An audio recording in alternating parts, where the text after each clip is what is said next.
end of the year. So kind of just to give you an idea on who we are, and family-based franchise, but we're start to finish full service management company for a vacation rental market. So basically, you guys have a buyer that wants to purchase a vacation home, whether or not it's a pure investment or they want to use it for a couple months throughout the year, a couple weeks throughout the year. It's kind of a second home for them as well. They don't have to worry about doing any guest communication, taking any bookings, doing any turnover cleans, or answering the phone during guest emergencies if there is any emergencies. Don't have to worry about any of that. Don't have to worry about maintenance of the property as well either. So let's say a faucet is leaking or the property needs to be pressure washed. We're going to go ahead and take care of all that and really make sure the property is being well taken care of while they're gone. As we know, most buyers are out of state, so they really need somebody to kind of look after the property and generate some rental revenue for them as well. We've got 12 years of experience here in Orlando, coming up on 13 years. We manage about 130 properties right now, and we're a franchise. So we're a franchise of a large organization called iTrip Vacations. There's about 155 different franchises. We manage over 3,000 properties internationally. So we're actually the second largest vacation rental management company in the United States. We also have some territories in Canada as well. So again, great. We love the platform. We love the business model of iTrip Vacations because we're the local team here in Orlando. We've got boots on the ground for all of our real estate agents and property owners, but we get a lot of benefits from the corporate team with IT, software integrations, and technology. Booking partners. We're a booking partner with Marriott International as well. So all of Marriott's 153 million ongoing members can book our properties at any time. And we truly think that was as a result of being a part of the larger brand. So again, we love the business model.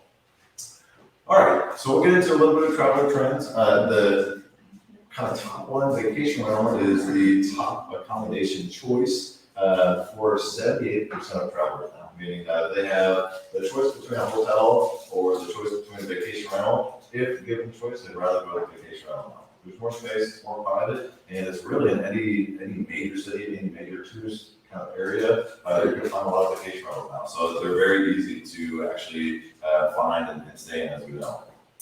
71% of travelers are planning another trip within the next 18 months. So that's a really good projection for 2022. We know it's going to be another really good year. And despite COVID, we had a great year last year, and we're having a really good year this year. We're pacing just about the same pace, if not a bit ahead for bookings for 2022. So again, from a buyer standpoint, it's a really good time to get into vacation rentals. We've been telling that to everybody, and it remains true. We think it's going to be a really, really good year, and we do know our bookings are fantastic right now. 22% of travelers, so this is a big up, 22% of travelers would book a vacation rental for work. We're seeing more travelers and more companies actually booking vacation rental homes for work outings and different conferences, so on and so forth, which is a big change. It's almost always been exclusively hotel stays. So again, more market share for vacation rentals in that space. And then kind of what are travelers looking for with a vacation rental? They're looking for comfort, they're looking for tranquility, and they're looking for privacy. So it applies to the Disney area as well. If families going to Disney, what they want to do is they want to book a big vacation home. They can either stay with just their family, or they can split with another family. If they can get like a pond view or maybe like a conservation view in the backyard, it's completely private, just to them. Experience for the vacation rental community. So again, biggest changes that we saw, this is kind of going from 2020, obviously peak COVID, to 2021. So we saw a 30-day booking window during COVID, basically meaning that when travelers would book their stay, it was only about 30 days in advance of when they'd actually stay in the property. So they wanted to wait as long as they possibly could. Uncertainty was super high. Nobody knew what COVID was going to do. They didn't know if they could stay or if they needed to cancel. So we now see in 2021, the average booking window is back up to about 90 nights. That's about average from what we saw before COVID, and now it's actually even a bit further out than that. So that's really good for us as vacation rental managers. It's a lot easier for us to kind of calculate our dynamic pricing and put our algorithms in place to make sure that we're maximizing that nightly rate. 2021, we saw an average 10-day length of stay, which is actually really long. So people weren't traveling as often, but when they did travel, they were able to work from home. They were staying for a longer period of time. That dropped to 6 days in 2021, but as you can see, the average paid occupancy went from 35% on average to 61%. So we saw a big, huge jump year over year in paid occupancy. As we expected, people got a lot more comfortable with traveling. That 61% average paid occupancy is probably something that we'll see going into 2022 as well. Can you beat that number with certain properties? Absolutely. We've had a number of properties last year that did beat 60% occupancy, which is great. But 60% is kind of a really good number, a middle of the road number to look at for investors and kind of just the general Orlando area when they're looking at some rental revenue numbers. Yeah, go ahead. Do you have technology that shows the occupancy rate for areas or neighborhoods? Absolutely. Yeah, we can do a couple different things. We can get data on individual properties. We can generate property reports through our sister company, Key Data Export. And what they do is they connect with the property managers in an area, and then it's basically a data share. So we get to see real book data for over 2,000. It's actually over 2,500 properties in just the Orlando area. It's a lot of data that we can look at. And again, if we know if it's an owner night, we know if it's a paid night, we know if it's a maintenance stay, so we get really good detailed data versus if you went to like Airbnb is going to just scrape Airbnb, or they're just going to scrape Verbo to tell you what is being charged, advertised for the rental rate, and then they're going to tell you what the calendar is showing in terms of occupancy. So not only does it look like the occupancy is higher, but it looks like the net rates are higher because a lot of times people are taking discounts off of that net rate, or they're getting a booking through a different source, and then it just blocks the calendar through Airbnb or it's an owner site, and it all counts for occupancy on Airbnb. So we can get much more granular data than that. But what we typically like to do, because what you'll have a client that comes in and they want to know what the numbers look like for a specific property in a specific community. We'll generate a cash flow estimate for that property in particular, and then say, we'll take a look at the listing as well and say, well, based off of the listing, maybe here's a couple of things that could be done to the property to take it from 50% occupancy to 60 or 70% occupancy. Here's how we can really increase the net rates for this property with some interior design or adding a game room in the garage or some things along those lines. So we're more than happy to do that. Yeah, we're more than happy to kind of help steer with which communities are performing the best as well, so that if you've got a client that is just purely interested in those numbers, we can give them all the information that they need and then help kind of push that sale across the finish line as efficiently as we can. That's one of our big goals. Question on that. Go ahead, I forgot. I'm really bad at that. I'm writing them down too. Is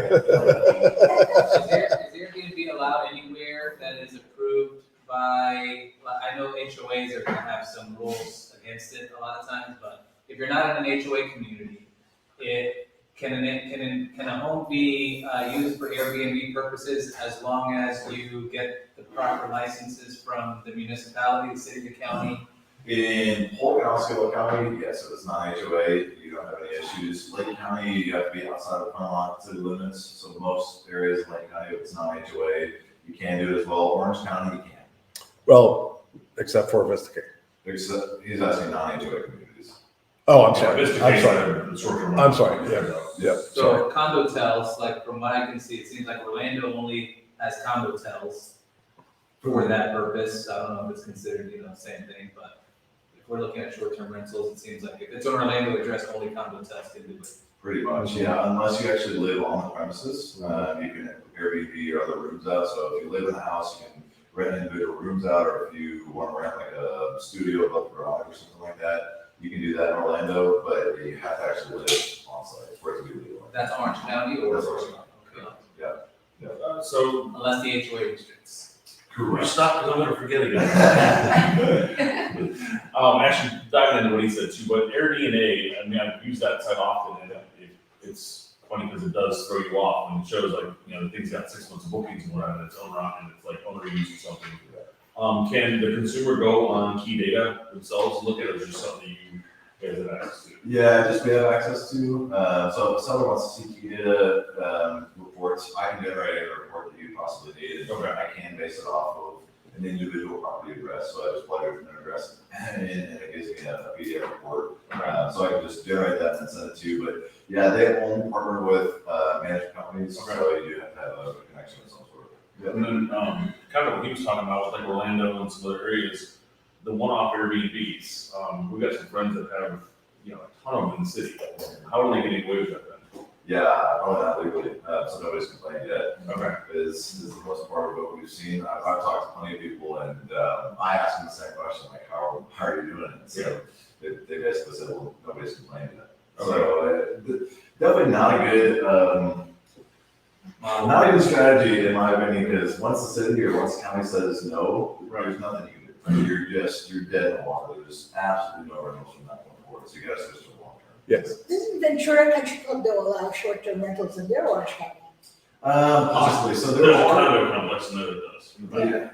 Yeah, so it depends on the community. So there are a couple, and they really have basically just outlined these certain communities that do allow it in Orange County. So we were talking about non-HOA communities. So these specific communities, Visticate being one of them, mostly condos, but also has some townhomes right next to the convention center. Yeah, and really close to Universal as well. Those properties do really, really well. We recommend that community all day long. So yeah, it will come down. What's that? Which one were you? Visticate. Okay. Yeah, and then there's also a new community if you have plans looking for new construction, called Grand Pines going in just a little bit further down by Park Corniche. That's a Park Square community, I think. So then that's all new construction. Gonna be really nice as well. That's sort of. So on John Young? It's on International Drive, I think. Oh, okay. So can you just explain what Airbnb is besides the website? Like, is it a platform where people can advertise their own stuff? Sure. All the managers use it, or what's? Yeah, so basically everyone calls a short-term rental an Airbnb, so that it becomes synonymous at this point. When we first started the business, Airbnb wasn't really the household name that it is now.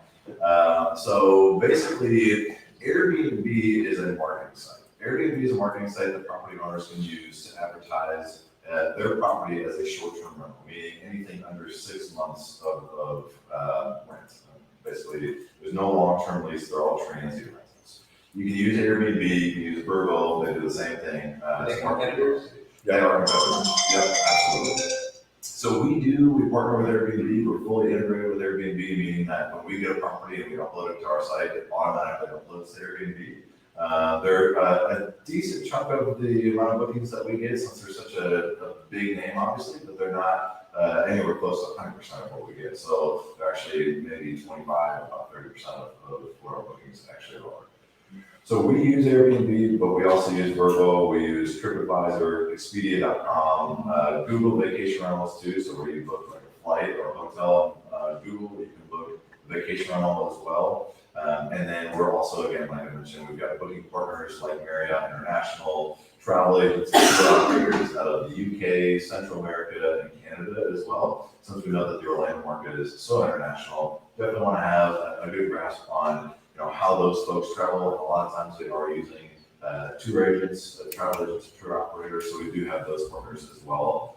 So when you go with a company like us, not only are you getting much more exposure and saving a lot of time, but we provide, again, kind of a lot of different benefits with the exposure to technology and that rate management as well, which I'll get into. Do property managers or these marketing sites like Airbnb, talking about like illegitimate or illegal vacation rentals, do they require the owner to show proof of insurance or proper licenses to do that? So it's just like, they're just assuming that it's a legitimate. Well, when you put a listing in, you're agreeing to a certain set of conditions. I get you. So they're doing that, checking the box, but Even though they haven't really. right. And then if they are found, then they will be delisted.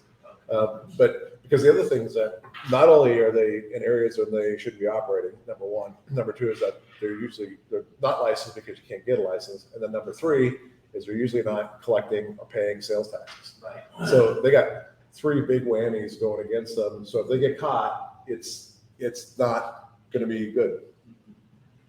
Yeah, you get shut down pretty well immediately, and then any future bookings that you have in the calendar, all those renters have to be displaced, find a different place to stay. What do they know? They don't know that they're doing anything wrong or that it wasn't right. So not fair to them. Matter of fact, we were just meeting with an agent yesterday. Had somebody looking to buy a property, She was saying how she recommended that, not recommended, she basically told the buyer, said he wanted to buy in a certain area that did not allow short-term rentals. And he said, I'll just take my chances. So I think he plopped down $400,000 or something like that for this place. I think it was probably 3 or 4 months later, because there were she said some old geezers who lived next door. They saw that people coming and going. It was reported, and they shut it down. So then he tried to convert over to a long-term program. He ran into some issues there, and the property was back up for sale. So he's out of business. You should probably think of those because. Yeah. The global vacation rental market size is expected to reach 113.9 billion by 2027. Just wanted to include that in this list of slides because that's a major market, a huge economy by itself, and definitely something that's continuing to grow. So the earlier that you can get into it and kind of enjoy that growth, the better off that you are as a homeowner. Before I jump into buyer trends, anybody have any additional questions at this point? Yeah.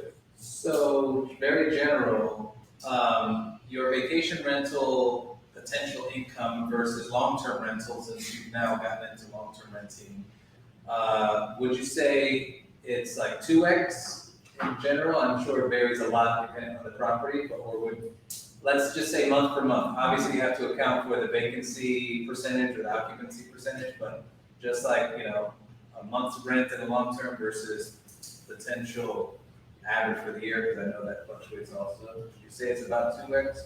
It's really hard to put just like one number on it, just because properties are so variable. But basically, I can give an example. I can give an example of a 4-bedroom single-family home that we have in Solara Resort. That property last year, they just had over $60,000 in rental revenue. It's 4-bedroom. It's got a private pool, inner-resort community, so HOAs are a little bit higher. Purchase price is definitely higher than anybody, standard 4-bedroom residential rental. I like to mention it's enclosed pool area, so it's a little bit different of a property, but a similar property in the Kissimmee area is probably get a rent for $23, $24, maybe $2,500 a month on the long term. So what is that for an annual rental revenue? You're looking at like 37,000, somewhere mid-30s. And that's that one particular example. So again, you definitely want to look for, when you're looking at vacation rental properties, you want to look for, in the Orlando area, what people are looking for is renters anyway, are resort communities and properties that are very nice to that is going to make a huge difference versus a non-HOA community, especially a property with no pool. You definitely want to have a property with a pool, and then things like a game room in the garage, video game units, big TVs with streaming, all that kind of stuff. I mean, you want to have a good time. And of course, you're paying a fair amount of money to stay in the property. So you want to make sure that the guys have basically everything that they could want or need. You see those garage conversions making a huge difference? Yes. It's also me that's attack for now. Yeah. Everyone who walked in, she was like, this is it, this is it. Yeah. It's I was showing in Reunion, and half the houses had their garages with game rooms, and we stayed in one out there for a weekend, and I actually enjoyed having my car in the garage. I can't do that at home. 4 cars. Yeah. But it would be nice, obviously, place to go shove the kids in. Yes. Yeah. Yeah, I mean, that's what most people, so kind of a different perspective. Most people are going to be flying in or renting a car. So a lot of folks are renting a car, they don't care if it sits out or if it sits in the garage. So it's a little bit different. And then, you're maximizing the square footage there. That's at the property. So, if you can differentiate your property a little bit that way, it's definitely a good thing to do. One saying that I wear out is today's luxury is tomorrow's necessity. That's kind of one of those things that used to be a luxury, but now it's in so many different homes. Same thing with the pool. Used to be a luxury, but now it's almost a necessity at this point. Pools are absolutely a necessity. So. Yeah, and so you're right. It used to be that folks were coming and they just were kind of looking for an accommodation. But that trend has changed pretty dramatically. It's not just an accommodation anymore. People are really wanting to have an experience. So, and that's when you'll see some of the, you see the Airbnb, you see the VRBO advertisements, and they are advertising experiences. family get-togethers, birthdays, that kind of stuff, adventures when you get there, those kind of things. So it's not just that anymore. Over the years, we've had a number of people say, I'm not going to really worry about putting TVs in all the bedrooms and not do the game room because folks are just going to be at the parks all the time anyway. Well, that's not true. Yeah. That's just flat out not true. All right, so some buyer trends, according to the National Association of Realtors, of 2021 vacation home sales jumped 57.2% year over year. Obviously, that's from 2020, so things really cooled down in 2020 when there was so much unexpected in the market. So that is fantastic, but it's also showing that vacation rental home sales jumped even higher than residential real estate for year over year growth. Really, really interesting to look at. Vacation rental supply, as you guys probably know, if you've done anything with vacation rentals in the past 12 months, supply is extremely low. That's not going to change from what we expected anytime soon. Super high demand for vacation rentals right now, and a lot of people are just holding on to the properties, which is fantastic. But it makes your job as a real estate agent really hard. I mean, it's just you can't find any properties, and it's hard. When you do find some properties too, there's a lot of times renters in the property, so setting up showings is Lake Park, Highlands Reserve, off Highway 27. Those perform very well, very nice communities, nice size properties and so on. So those are maybe for folks who maybe don't have quite the budget. And then here are some rental estimates for these communities as well. Again, I know it's going to be super hard for everybody to see, but basically, just to go over the numbers just for a second, we break this down, and our cash flow estimate looks similar to this, but it's a little bit more detailed. We break this down from 50% occupancy up to 70% occupancy, so it gives you a range on what a property could do in a year. And then we base our commission, estimated utilities, estimated maintenance. It's all calculated based off that 50% occupancy number. So we take that, like for the 4-bedroom, we take that $45,000 number, and then we take our commission, we calculate our 20% commission on that 50% number, and then we take out utilities and estimated maintenance again from that 45,000. So that base income here is just showing what the numbers look like based off of this 50% number. This goes through for all the properties as well. So your $45,000 income, you're taking out $9,000, it's 20%, and so there's no management fee. That is the management fee, it's just our commission. Okay. Yep, exactly right. And then over here, I've kind of I've given a bit more detail on what that actually means, what the estimated utilities actually are. It will vary certainly, but again, an estimation and then estimated maintenance. So we do annual deep cleans. We apply for the rental licenses on behalf of property owners and collect and pay those sales taxes. Sales taxes that we collect and pay and looking are not shown in the revenue because it's pass-through costs, just like cleaning is not shown either. So that's another thing that just a little bit of feedback from what we've seen over the years. When you ask for numbers from individual property owners or some management companies, they don't give you a gross rental, meaning that it's all the revenue that they've taken in for the property, even though some of that's pass-through costs, like cleaning and like sales taxes. Adds up quite a lot. Exactly. So you can have a property that does, $80,000 in rental revenue look like it does over $100,000 in rental revenue because some of those pass-through costs are included. So it's either important to have a really good detailed Excel sheet that shows you what your expenses are, or ask more questions on what that number actually includes. I'm glad you said that, because just in doing the math of the 50%, it looks like it's about a $3,000 variance. Mm-hmm. And so is that what that would be? Those would be those costs? You turn like variance. Because if you take the 45.8 Okay. and you subtract the base income, the estimated maintenance, the estimated utilities, and your commission, there's about a $3,000 difference there. That sounds about right. Okay. Yeah, sounds about right. And honestly, so we want to be as conservative as we can with our numbers. So again, with these numbers, with our cash flow estimates, we try to be as conservative as we can. That's why we give a range of different occupancies. So for example, we've got a 4-bedroom in Solara that did closer to 70% occupancy last year.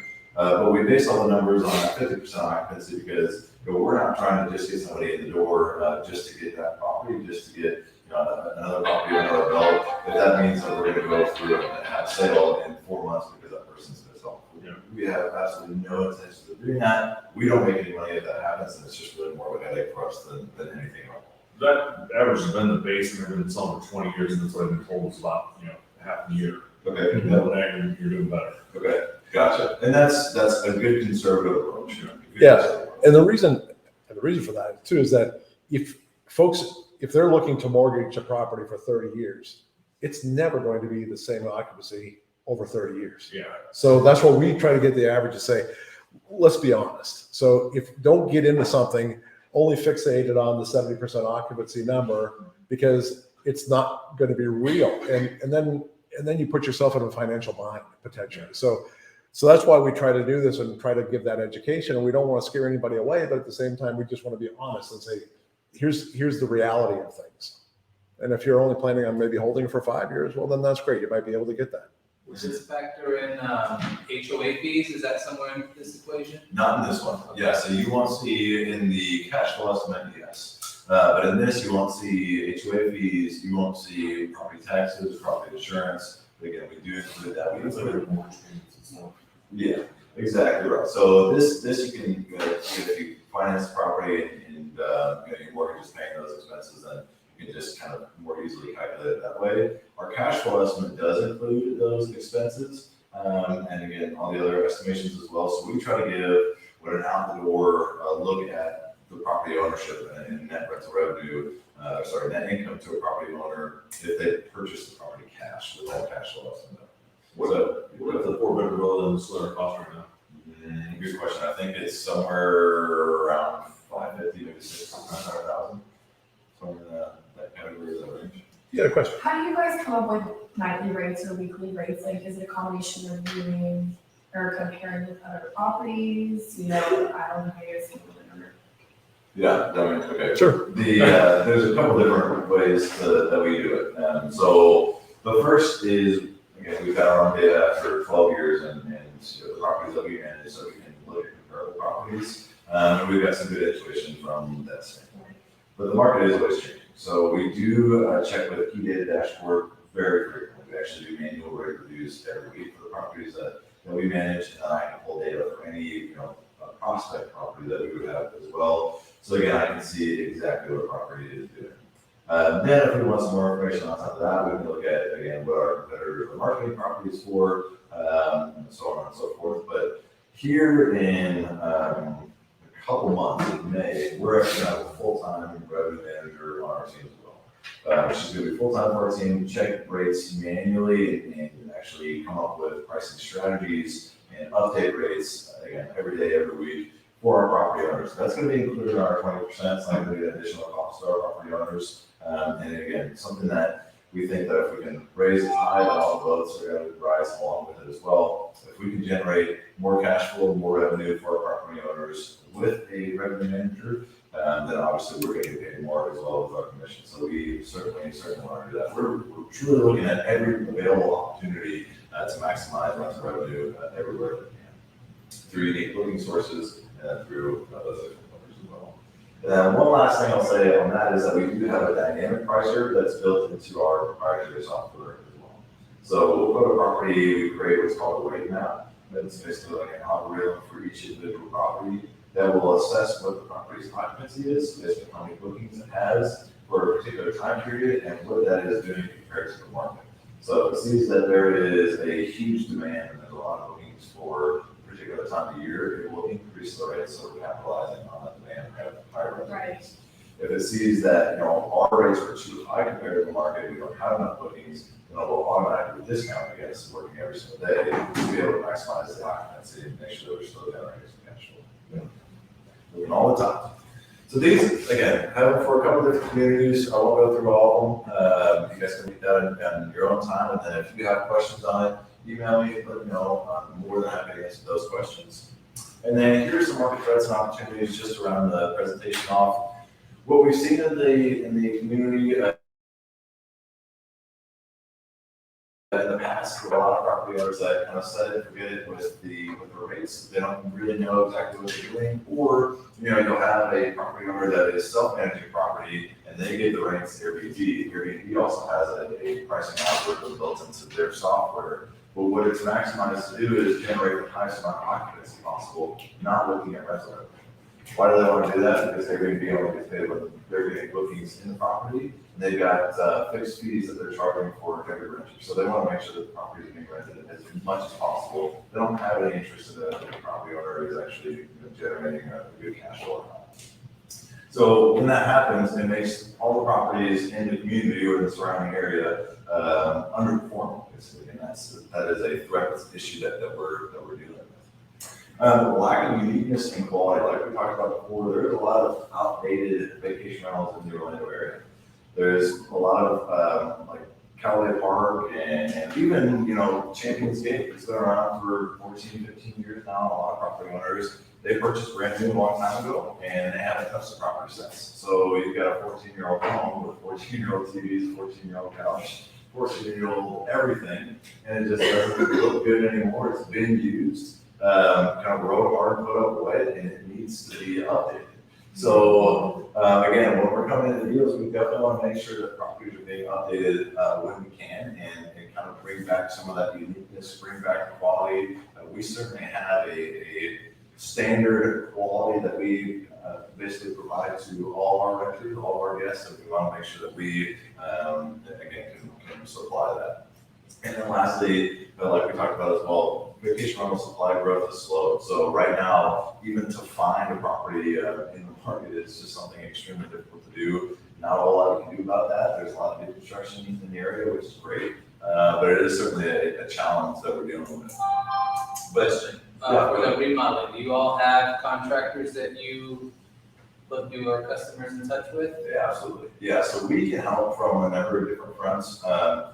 What we have contractors that can do full remodels, that can do any sort of paint work, again, basically help a homeowner with anything that they need. But what we recommend when a property needs a fair amount of work, let's say multiple rooms done, let's say 3 or 4 rooms redone, maybe some kitchen work as well. We recommend working with an interior decorator. We do have interior decorators that specialize in vacation rental homes, but we recommend it for a number of different reasons. One, we know the quality of their work, and we know that when they're done with the property, it's going to increase the value rate that we can charge. It's going to have a positive impact on that property, and we're going to be able to rent it much better than what it was before. Or if a homeowner tries to do some of the work themselves.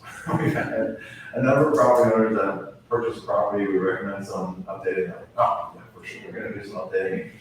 This is my passion, for sure. Like, this is an absolute passion project for me. I'm going to update it myself. And then they go through and box the interior design. Just nothing matters. It doesn't look good. It doesn't help the property in any way, shape, or form. And then also with an interior designer, we recommend it because they have warehouses that they will sort and store furniture. So they'll get all the deliveries into their warehouse, and then they can basically project manage the whole deal, so that we only have about a week or a week and a half of downtime while they're updating the property, doing their painting, bringing in new furniture and taking out the old furniture. And so the rental revenue that the homeowner misses out on is reduced dramatically with only having, again, about a week and a half, 2 week downtime, whatever it may be. And again, all the interior designers that we work with, they specialize in vacation rental properties, so it's important to get know what you're doing. You find a market with the older communities like Windsor Hills and Highlands Reserve, like those where you can go in, and they used to be the premier communities, and now they're not because they're 20 years old. You find a market going and buying those and doing a gut job on them, new kitchens, new bathrooms, floors, paint, and spruce them up and then put them back into the market for rentals. Well, yeah, if you can buy it right. So obviously every property is gonna have its own contingencies on what you have to do and purchase price and whatnot. But yeah, if you can buy it right, it absolutely is worth doing it. You're obviously real estate location. Yeah. You're only gonna get so close to Disney. Yeah. Because it's super close to Disney, especially when you compare it to, and we get a lot of demand for communities like Sultan and properties that are off like Quincy or as well, they're a bit further south. But the Windsor Hills it's so close, and they have updated the clubhouse. They've added some more amenities to the water park and that kind of stuff. So absolutely, yeah, Windsor Hills is still 100% a target community for us. And when you do update properties, they will perform, again, if you're gonna do a full good job, full renovation, they will perform similar to like a Solara, to a Winthrop outside of your community, so, yeah. The other thing interesting about a couple of those older communities, they are ingrained in certain minds. So for instance, folks from the UK love Windsor Hills, love Highlands Reserve. They've been booking them for years. Yeah. If we work with, some folks we work with one relatively large tour group over there, and we don't discount much at all, but they like working with us. They don't even though we educate them on other communities, like this Keith has been mentioning, they're sort of interested, but because they're so used to those other communities, they kind of book year after year after year and continue to do so.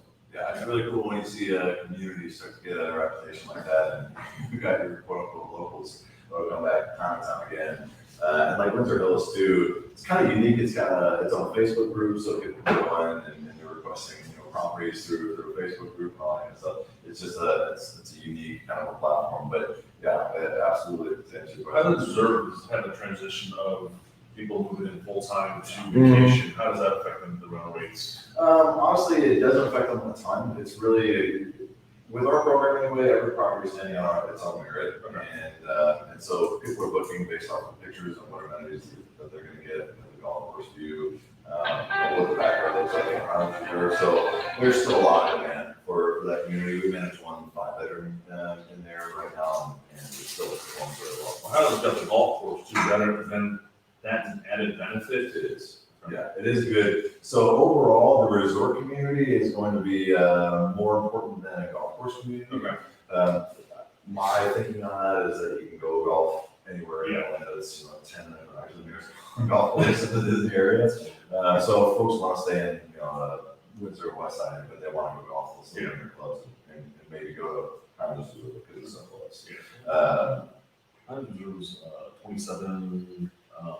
That, 27, 192. You go 192, they left on 27. It's on the right side. Yeah. is that same as Legacy Park? It's a little bit further Close. south. Yeah, it's only about 5 minutes from Legacy Park, so really, really close. The benefit of Highlands Reserve from what we see, same with like Calvert Park, you have a little bit larger square footage homes, so you actually kind of get more for your money when you go outside of that community. And then the lots are a little bit larger as well. So if you're looking at renters that have pets and you have an owner that's pet friendly, we see really good demand for pet friendly properties in that community too. We've got space to actually take a pet out, and it starts to make a little bit more sense that way.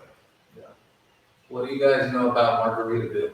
It's good. It's big. We love Margaritaville. It's a good community. We can manage in Margaritaville, even though they've got the on-site and preferred management folks. We can't use, I can't remember, we've got access to one pool, but I can't remember exactly what it is. We don't manage any properties in there currently.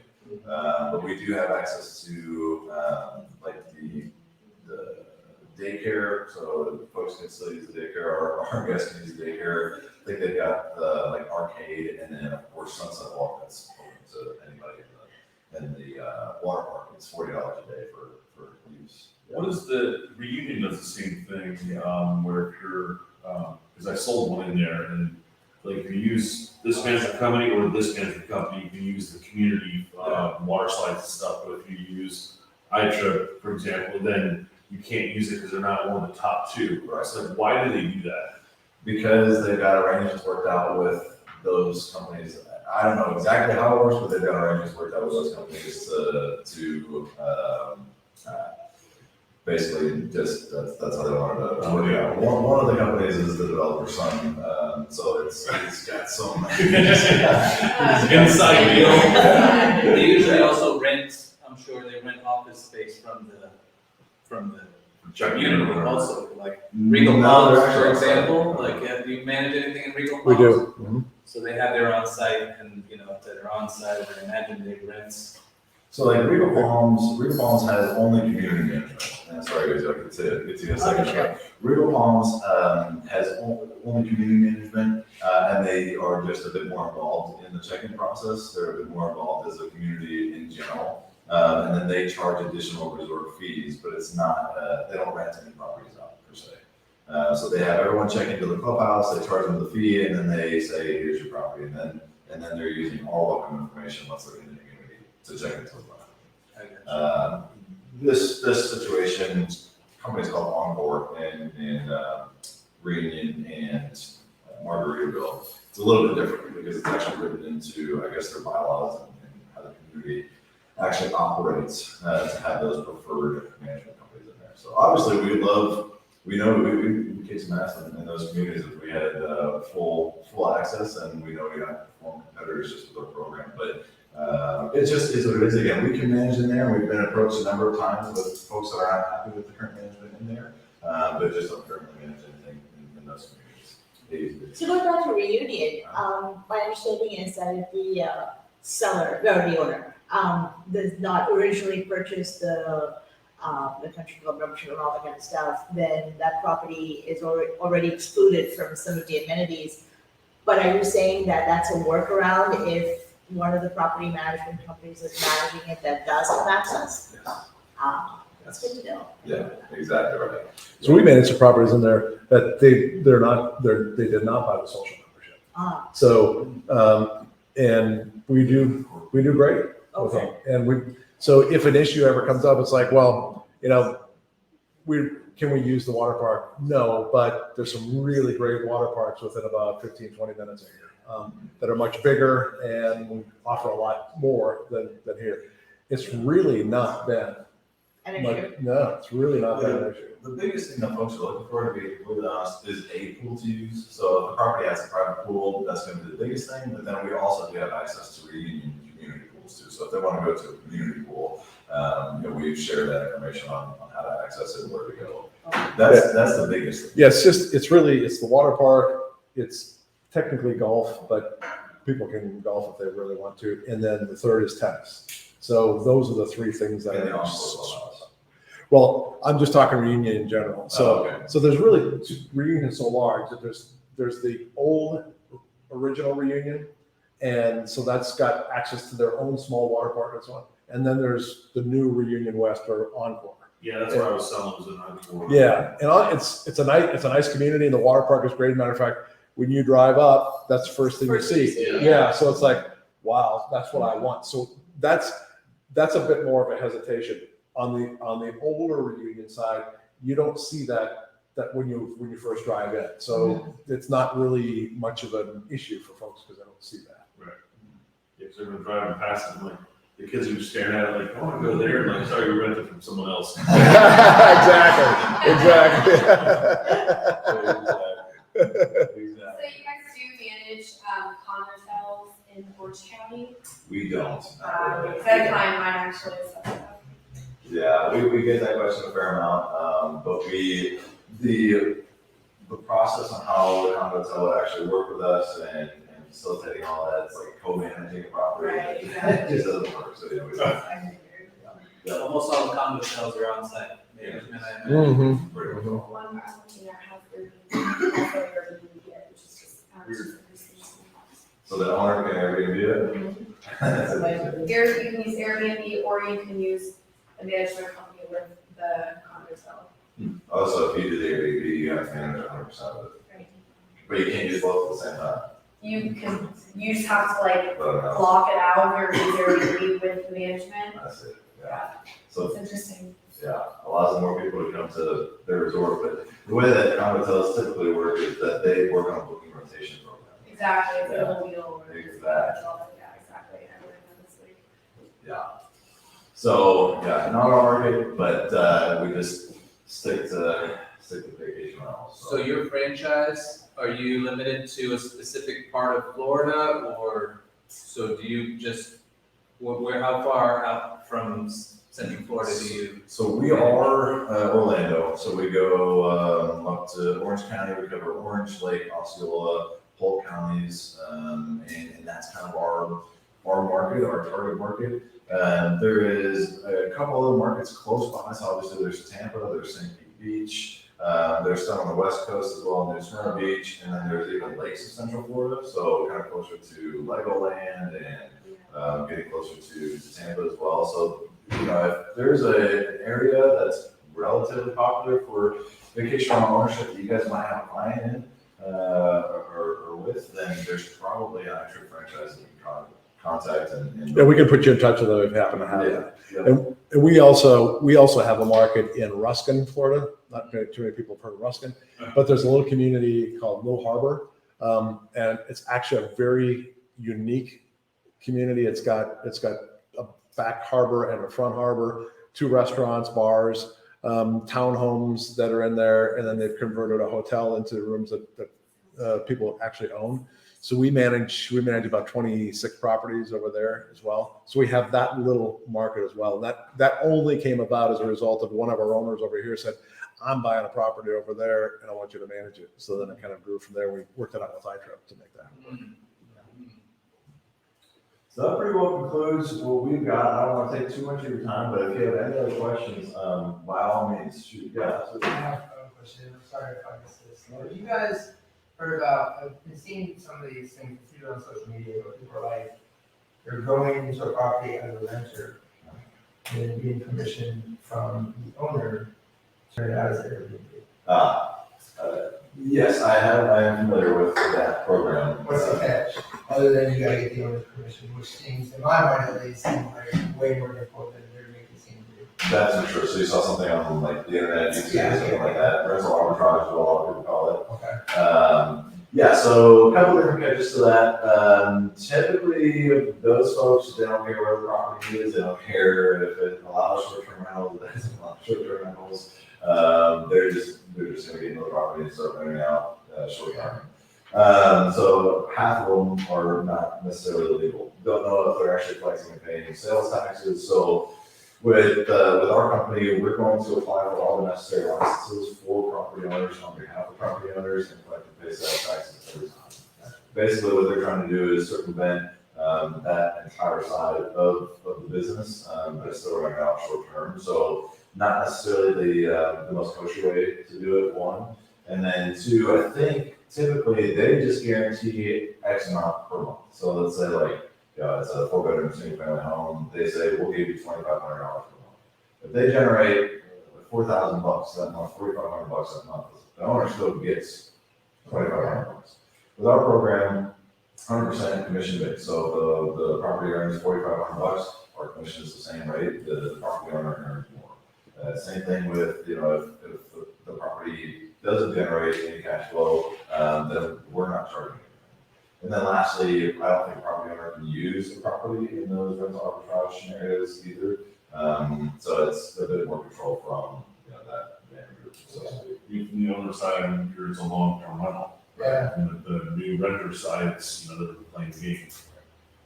exactly. I never thought, I don't know if for sure, like Airbnb, and if you wanna, I have a property, I wanna use it as Airbnb, they're gonna request or require some sort of documentation for me verifying that that's actually in place. I've never, I don't think they do that actually. Okay. I don't know, I never set one up, so, yeah. Yeah. Right. It's like, I am stating my thing. I got you. I'm the owner, I'm the Yeah. chief executive on it. That's why Any you, promise. yeah, Any pretty much promise that's I would- exactly. Yeah. Right, yeah, exactly. There's definitely some scamming that takes place big time, especially on Craigslist. And people will we had it happen to us on a couple of occasions. They'll take one of our properties, take the photograph of the property, post it, and then have it booked through them. And then they're taking the money. And we literally have had people show up to our property and said, I have no clue of any of this. Yeah. So then as soon as we find that out, then they tell us, then we got the information, we get back to Craigslist and they do whatever they do. But there's definitely some scamming that takes place. Do you guys do one-off properties like that are in the city? Like we have one, for example, in the city of Orlando that is can be zoned for rental. Do you guys do that kind of insurance as well, or are you sticking to mostly like the true vacation rental stuff? We would probably take a look at it. Our focus is going to be Disney area, and that's where again, the majority of our platform and portfolio is. But yeah, I mean, if there seems to be a decent enough opportunity there, or if we can, kind of help that makes sense for everybody involved, then we can take a look at it. And if, like we just bought a house in Port Orange that we're probably gonna rent out because it's costing more than I want to spend on leaving vacant. But I use a little time. Gas is pushing me out of driving up there every day. Yeah. But like on a property like that, if I was gonna rent it out, I'd be on Airbnb, I'd be on my own, and then can you put it on those other sites like Expedia and places on your own as an owner, or does it have to be through like a management company to put it on it? It's gonna be tough to go through those other sites as an individual property owner. Yeah, they really look for larger scale booking partners, in order for that to actually work. So I think Airbnb and Vrbo would be the two probably best options, and then, man, I'm trying to think of, FlipKey, TripAdvisor, you can list on those as well. you can list individual properties on that. So I think it's booking.com, you can possibly booking.com. So I don't FlipKey, you said? What's that? FlipKey? FlipKey, Okay. they're owned by TripAdvisor. Okay. Mhm. There are some smaller ones too. What's the travel nurse? Oh, yeah, I don't know that exactly. There's a travel nurse site too, and I can't say my mind right now. I wouldn't recommend it, by the way. We tried it, it's a per month deal, and we never got a booking, so I think we did it for 6 months, and we just got it. It's expensive. Yep. Mark, you paid me the other day, You also, started a long-term. Yes, thank you. Company? Yep. Okay. Yeah. Do you So want it's to mention that? Yeah, thanks for asking. Yeah, and mentioning that. We have a separate company that's not associated with iTrip. So we do long-term management as well. So we've got, we pretty much provide the same services. Commission's a little bit different. It's only 10% for long-term. But we do offer that as well. So it's full service there as well. We market for a renter and take the payments and all that kind of stuff. Yeah, tenant procurement work with the broker for writing a lease, so on and so forth. So yeah, can certainly help with that and generating some estimates for long-term properties as well for rates. So do you guys offer any referral fees for any business that you waive for any Yes. things we've covered? Yeah, absolutely. We started a minimum of $500 for referral fee for each property referred. So if it's a 4-bedroom condo or 4-bedroom townhome, whatever it may be, we'll refer at least $500. If it is a larger property, so 6 bedroom plus, we'll up that to $750 per property referred, and then we'll do a couple of additional things as well. We want to advertise the referring agent's information on the property webpage itself. So if renters are looking to book the property, they can scroll to the bottom of the description, actually see the referring agent's information if they're interested in buying the property. And then we will also, if you have refrigerator magnets or something that we can post in the property, want to advertise your service as a referring agent as well. So everyone that visits the property can see your information and hopefully you can get some deal out of it. We're also very loyal too. So if you refer a property to us and a guest stays in that property and they said, hey, you know what, this is really cool. I'd like to buy one of these things. They come back to us. So then we're going to come back to you because you're the person who refers. So we're not going to use anybody else but you. And so we have that tracking mechanism as well so that you get an opportunity for another sale. Sweet, thanks. Do you guys have any insight on the Grove? Yes, we do. So the Grove, all self-management, all in-house management. Yeah. But those properties sold like crazy a couple years ago. They were really selling very well. I think they might have a lease back program, but they're all 10% return, 2 years. Yeah. Okay. So we don't have a ton of data in terms of value rates, returns, or anything like that. What it looks like now. But I do know it's a pretty decent location, and they do have some pretty nice amenities as well. So I think you've done a new phase study, right? I don't know. I sold one in there, and there's every vacation community right now is like no inventory. That place has like 50 units in the market. Yeah. And they're selling their $100,000 variants in it. I got a guy who's willing to sell it below what he paid for it 2 years ago.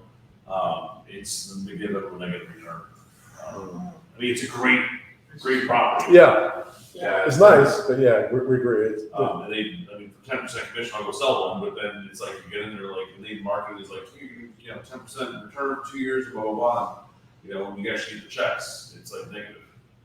So why is that? Because the location is great. So that's Winter why I'm trying to understand. Often you travel and think you're going to garden in the property. Yeah, it is Winter Garden, but again, it's just on the other side of. Correct. Avalon. I think it's city name, but they're also dropping, like doing all these Groupon specials and This is just my thought on it. Like he went on there and was like, every night is drop like crazy and trying to rent units in there. Yeah, so we talked about it a little bit too, and my theory would be that when vacation rental travelers are looking to book a property, they want space, they want privacy, they want tranquility.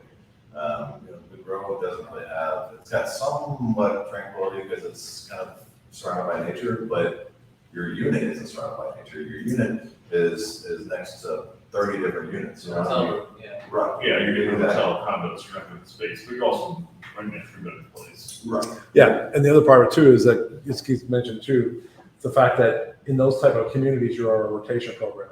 So you got this month, now you gotta wait for the next 25 units to rent before it comes back around to rent again. I stayed there once for like a weekend, and I mean, wasn't an awesome experience. It felt like kind of like a low budget hotel. Yeah.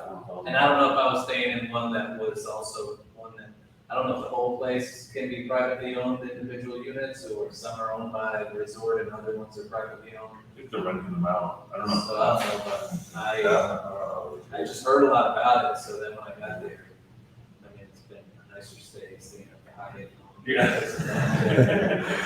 Is there any way, or in the Zoom room, would they have any questions that you can see possibly, or is that just out of curiosity? Just curious. 600 questions. Yeah, exactly. Let's see. It's actually blocking it. There's nothing showing, but Here we- it works. So, awesome. I think, any other questions? Good deal. Well, would love to be able to get in a group chat or a group email with everybody if that's possible too. And Yeah. we'll send some additional information on different communities and send this PowerPoint too if that's possible. So we'd love to do that. And like we mentioned, if you guys have any questions at all, reach out to us. Let us know what you need, what questions your clients have, and we'll see if we can help. We want to help with sales. Yeah, that's our goal, because it's nice to talk to you guys, because it's, a lot of them is like, people ask for the management agreement, it's $500. And I know some specialize in just the communities, but the other ones, like who's handling it, so it's nice to kind of get a chat on it. We We appreciate it. appreciate that. Yeah, we appreciate it. We love what we do, and we take our work pretty seriously too. So we'd love to earn your business, and of course, help our clients and have everybody be happy. So Awesome. thank you so much. Thank you all very much. Appreciate it, guys. We'll get Thank the you. email list.